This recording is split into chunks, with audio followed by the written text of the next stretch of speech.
Hello বন্ধুরা, flavours of ইন্ডিয়াতে তোমাদের সবাইকে ওয়েলকাম। তো চলো আজকে আমি ঘুগনি বানাবো। ঘুগনি রেসিপি তোমাদের সাথে শেয়ার করে নিই। এই ঘুগনি সবাই বাড়িতে খেয়ে থাকে, সবাই পারে, তো আমি আমার মতো করে করব, তোমাদের সাথে শেয়ার করব। তো চলো, মটরটাকে প্রথমে বার করে নিয়ে ধুয়ে জলে ভিজিয়ে রেখেছি। তারপর কড়ায় তেল দিয়েছি। তেল দেওয়ার পর জিরে, তেজপাতা, শুকনো লঙ্কা ফোড়ন দিয়েছি।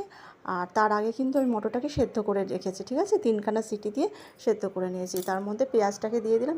পেঁয়াজটা একটু ব্রাউন কালার হয়ে গেলে, ভাজতে ভাজতে ব্রাউন কালার হয়ে গেলে তার উপর ছোটো ছোটো করে কেটে আলুর টুকরোগুলোকেও দিয়ে দিলাম। আলুগুলো নাড়তে নাড়তে একটু আমি নুন দিয়ে দিলাম 1 চামচ, আলুটা যাতে ভালোভাবে লাল লাল হয়ে যায় আর নরম হয়ে যায়।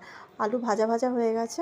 তারপর জিরে গুঁড়ো, ছোটো চামচের 1/2 চামচ জিরে গুঁড়ো, ধনে গুঁড়ো, হলুদ গুঁড়ো, লঙ্কা গুঁড়ো সমস্ত দিয়ে দিলাম। দিয়ে ভালো করে নেড়ে চেড়ে নিয়ে এর মধ্যে একটা টমেটো বেটে রেখেছিলাম, একটা গোটা টমেটো বড়, সেই টমেটোটাকেও আমি দিয়ে দিলাম। দিয়ে আবার সামান্য একটু নুন দিলাম। তারপর আদা বাটা ছোটো চামচের 1 চামচ আর রসুন বাটা ছোটো চামচের 1 চামচ দিয়ে ভালো করে মশলাটাকে কষিয়ে নিতে হবে।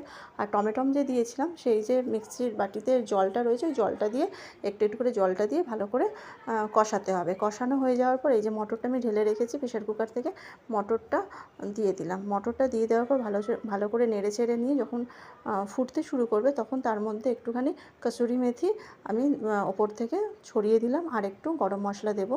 গরম মশলা ছড়িয়ে দিয়ে ভালো করে নেড়ে চেড়ে নিয়ে, গন্ধটা কিন্তু খুব সুন্দর বেরোচ্ছে, নেড়ে চেড়ে নামিয়ে নিলাম। আমার ঘুগনি রেসিপি রেডি। কার কার ভালো লাগলো